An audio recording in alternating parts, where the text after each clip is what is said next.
शरीरावरील तिळाचं रहस्य. गालावरच्या तिळाने तुझ्या केलंय मला वेड. हे गाणं आपण अनेकदा ऐकलंय. गालावरचा तीळ सौंदर्यात भर घालतो हे तर खरंच आहे, पण सामुद्रिक शास्त्रानुसार हाच तीळ तुमच्या नशिबाचं दारं उघडू शकतो. कधी विचार केलाय का की आपल्या सौंदर्याची ही खूण आपल्या भविष्याबद्दल काय सांगते? नाही ना?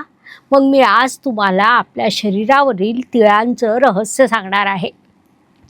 त्यासाठी हा व्हिडिओ शेवटपर्यंत पहा. नमस्कार, मी ॲस्ट्रोगुरू डॉक्टर ज्योती जोशी. आपण पाहत आहात ॲस्ट्रोगुरू डॉक्टर ज्योती जोशी हे यूट्यूब चॅनल.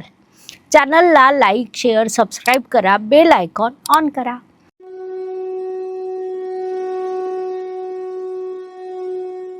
सर्व ज्योतिषप्रेमींनो, माझा एक प्रश्न आहे. कधी शांतपणे आरशात पाहताना तुमच्या चेहऱ्यावरचा एखादा छोटासा तीळ तुमच्या लक्षात आला आहे का? आणि तो पाहिल्यावर मनात कधी असा विचार आला आहे का की हा फक्त तीळ सौंदर्याचा भाग आहे की नशिबाने दिलेला गूढ संकेत? आज हेच मी तुम्हाला शास्त्राच्या आधारावर उलगडून सांगणार आहे. आपल्या भारतात एक अतिशय प्राचीन आणि अथांग शास्त्र आहे, ते म्हणजे सामुद्रिक शास्त्र. या शास्त्रानुसार आपल्या शरीरावर असलेल्या विशिष्ट खुणा, विशेषतः छोटंसं तीळ कधी कधी आपल्या स्वभावाची, आपल्या नशिबाची आणि जीवनातल्या प्रवृत्तीची एक महत्त्वाची झलक देत असतात. कल्पना करा, एखाद्याच्या गालावर असलेला तीळ त्याच्या आकर्षक व्यक्तिमत्वाबद्दल काही सांगत असेल, किंवा कपाळावरचा तीळ त्याच्या संघर्षाची आणि यशाची कथा लिहित असेल. आजच्या या विशेष व्हिडिओमध्ये आपण शरीरावरील याच तिळांचं रंजक रहस्य उलगडणार आहोत. हा व्हिडिओ शेवटपर्यंत पहा, कारण मी तुम्हाला एक अशी गोष्ट सांगणार आहे जी ऐकल्यावर तुम्ही आरशात स्वतःकडे पाहण्याचा दृष्टिकोन बदलून टाकाल. विषयाला सुरुवात करण्यापूर्वी एक महत्त्वाची गोष्ट समजून घ्या. सामुद्रिक शास्त्र सांगतं की प्रत्येक तीळ सारखा नसतो. त्याचा रंग, आकार, नेमकी जागा यावर त्याचा अर्थ अवलंबून असतो. लाल किंवा मधाच्या रंगाचे तीळ जर तुमच्या शरीरावर लालसर किंवा असतील तर अनेक ग्रंथात त्याला अत्यंत शुभ मानलं जातं. हे तीळ समृद्धी, आर्थिक लाभ आणि जीवनात येणाऱ्या चांगल्या संधीचे प्रतीक असतात. काळ्या रंगाच्या तिळाचे परिणाम मिश्र असू शकतात. ते ज्या ठिकाणी आहेत त्यावरून ते कधी यश तर कधी संघर्षाचा संकेत देतात. जर तीळ खूप छोटा किंवा अस्पष्ट असेल तर त्याचा प्रभाव जीवनावर फारसा जाणवत नाही, पण जर तो स्पष्ट किंवा उठावदार असेल तर त्याचे संकेत प्रबळ असतात. मानेवरचा तीळ माझा एक रंजक अनुभव आहे. एकदा एक व्यक्ती मला भेटायला आली. तिने एक मजेशीर प्रश्न विचारला. ती म्हणाली, माझ्या मानेवरचा हा जो छोटासा तीळ आहे याचा काही विशेष अर्थ असतो का? मी हसले आणि सांगितलं, हे तीळ म्हणजे निसर्गाने आपल्या शरीरावर उमटवलेली एक स्वाक्षरी असते.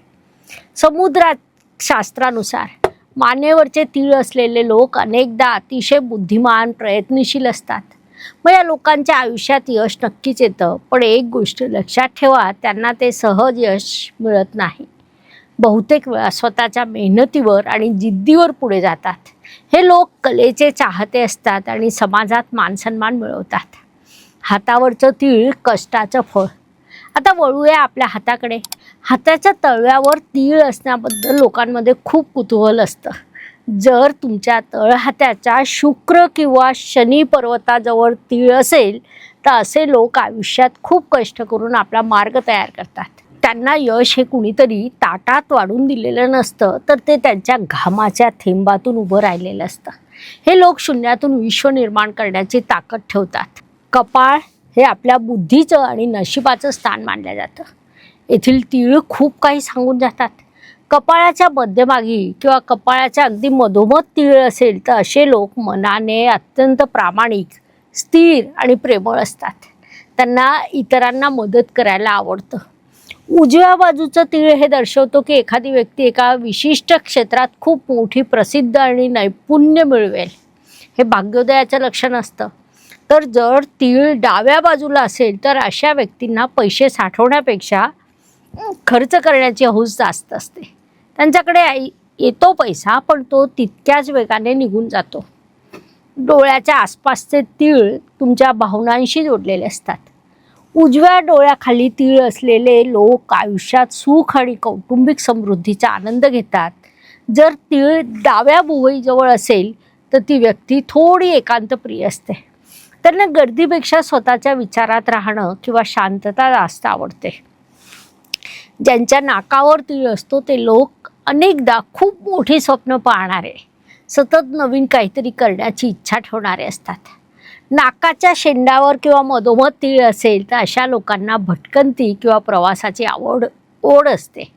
त्यांना जग पाहण्याची इच्छा असते. नाकाच्या डाव्या बाजूला तीळ असेल तर यश मिळतं, मात्र संघर्षाची जोड द्यावी लागते. गाल आणि ओठांवर तीळ. एक छोटा अनुभव शेअर करते. एकदा एक महिला माझ्याकडे आली, म्हणाली, डॉक्टर, माझ्या गालावर हा छोटासा तीळ आहे. लोक म्हणतात शुभ आहे. मी त्यांना विचारलं, तुम्हाला लोक सहज आवडतात का? आणि लोकही तुम्हाला लवकर आपलंसं करतात का? त्या आश्चर्याने म्हणाल्या, हो, अगदी तसंच होतं. गालावरचा तीळ हा तुमचा आकर्षक व्यक्तिमत्वाचा संकेत देतो. उजव्या गालावर तीळ असेल तर तुम्ही बुद्धिमान आहात, तुमची प्रगती वेगाने होईल. जर डाव्या गालावर गडद तीळ असेल तर आयुष्यात कधीकधी आर्थिक चढ उतार आणि संघर्षाला सामोरं जावं लागतं. वरच्या ओठावर तीळ असलेले लोक आयुष्यातील सर्व सुखसोयींचा मनमुराद आनंद घेणारे असतात. बोलण्यात चतुर आणि प्रेमळ असतात. खालच्या ओठावर तीळ असेल तर अशा व्यक्तींना आरोग्याची आणि आर्थिक नियोजनाची काळजी घेणं गरजेचं असतं. जाता जाता काही इतर महत्त्वाच्या जागा पाहूया. कानावर तीळ असलेले लोक धाडशी असतात. ते स्वतःच्या अनुभवातून शिकतात.